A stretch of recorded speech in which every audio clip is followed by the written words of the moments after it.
Olá! Hoje a gente vai falar da Segunda Guerra da Grécia Antiga, a Guerra do Peloponeso. Então, já vem aqui, já curte esse vídeo, já se inscreve no canal e vem conhecer a guerra entre Atenas e Esparta. Vem comigo, vem história!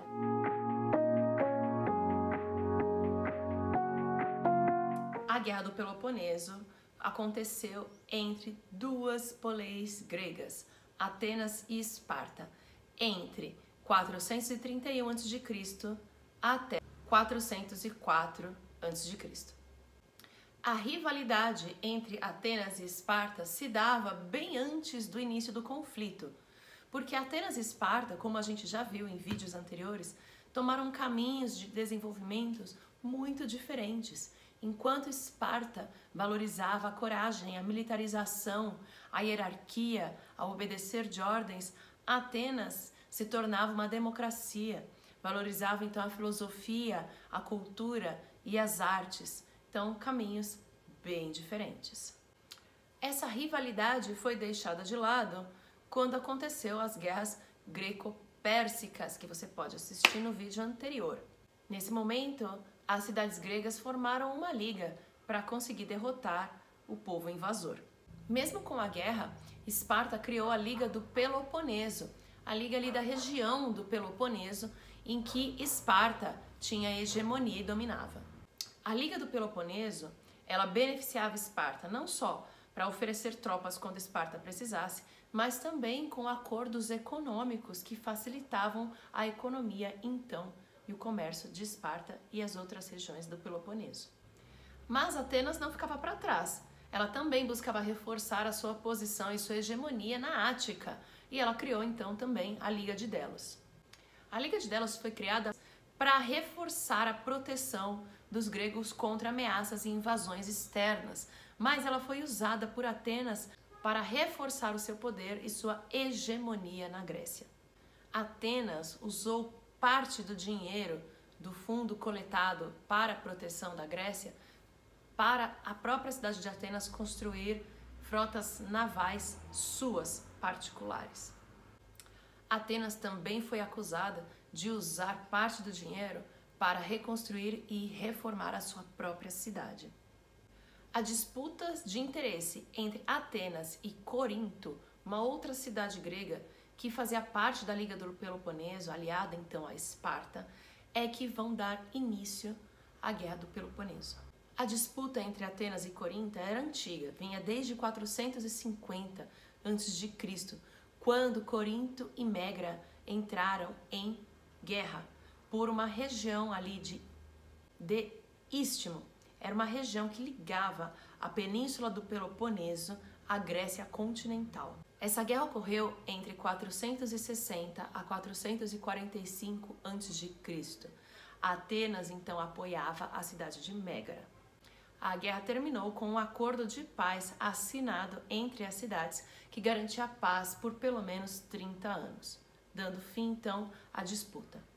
Anos depois, Atenas e Corinto voltaram a entrar em conflito. As cidades de Córcera e Epídano entraram em conflito e cada uma foi buscar ajuda de um lado. Epídano pediu socorro a Corinto, já Córcera foi pedir ajuda a Atenas. Atenas então enviou forças para impedir que Corinto ajudasse a sua aliada e a intenção era fazer com que Corinto desistisse dessa guerra. E é nesse momento então que Corinto decide buscar ajuda contra Atenas. Atenas então faz um embargo à cidade de Megra e a outras cidades para evitar que elas entrassem do lado então de Corinto e se aliassem a Atenas. Pressionada, Megra se juntou a Corinto e pediu a Esparta que intervisse contra Atenas. Nesse momento, a Liga do Peloponeso se reuniu e decidiu fazer guerra contra Atenas. E é nesse momento, então, que temos início a Guerra do Peloponeso, que vai durar 27 anos. No início da guerra, os espartanos invadiram por terra a região da Ática, invadiram então Atenas. Só que o governador de Atenas, Péricles, pediu para os camponeses entrarem para dentro das muralhas de Atenas e abandonarem os campos, uma estratégia então inovadora. E os atenienses decidiram reforçar o seu domínio marítimo, que era onde eles tinham mais poder. Para não ficar sem alimentos, Atenas recorreu a seus aliados, Egito e Crimeia, que forneciam bastante grãos para eles, e decidiram contra-atacar Esparta, invadindo ali as regiões litorâneas do Peloponeso. Esse ataque marítimo visava dividir as tropas espartanas, então uma parte ficando em Atenas, outra parte tendo que voltar para o Peloponeso para se defender. Quando os espartanos recuaram para garantir as colheitas de grãos nas suas terras, se defendendo então dos atenienses, lá, Péricles, que era o líder de Atenas no momento, tinha a ideia de enfrentar Esparta cara a cara. Mas, como Atenas era uma democracia, essa decisão não foi acatada pelo restante dos cidadãos atenienses. E isso acabou se tornando um problema, porque não havia uma unidade nas decisões neste momento de guerra. E dessa forma, Atenas, infelizmente, deixou de aproveitar vários momentos de vulnerabilidade do exército espartano. E para piorar a situação de Atenas, a cidade foi atingida pela peste de Atenas, uma epidemia que matou 1/3 da população ateniense. Ninguém sabe até hoje que doença foi essa, uma doença desconhecida. Mas, apesar de tudo, em 425 a.C., Atenas conseguiu uma vitória que garantiu a assinatura de um tratado de paz. A Paz de Nícias foi assinada em 421 e previa um acordo de paz por 50 anos. Mas, na prática, a paz nunca foi cumprida, ela nunca foi obedecida. E em 414 a.C., o Tratado de Paz foi desrespeitado de vez.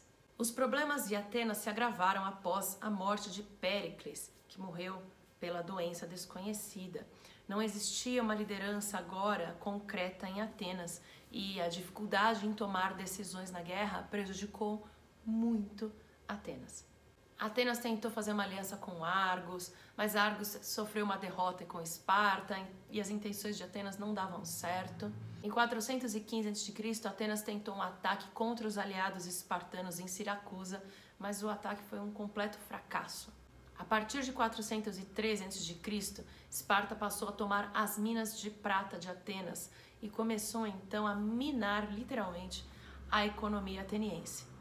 Com várias derrotas, muitas cidades abandonaram a aliança com Atenas. Já nesse momento, Esparta contava com o apoio até dos persas contra Atenas. Em 405 a.C., Atenas perdeu uma batalha naval de Egospótamo, o que fechou a sua última rota comercial de alimentos, de grãos, para a cidade. Foi então que o rei espartano determinou um cerco total de Atenas, que durou 6 meses. Cercada e com a população morrendo de fome, Atenas finalmente se rendeu. Isso ocorreu em 404 a.C. Esparta invadiu Atenas, derrubou todas as suas muralhas e desmantelou toda a sua frota naval. Atenas estava derrotada.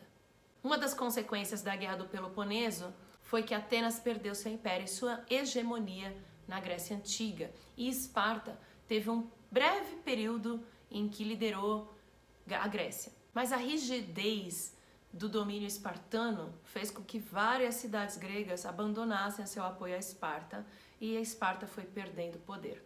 Muitas cidades gregas acabaram adotando a democracia, inclusive Tebas. Em 371 a.C., os espartanos foram derrotados por Tebas, em um novo conflito que ocorreu na Grécia.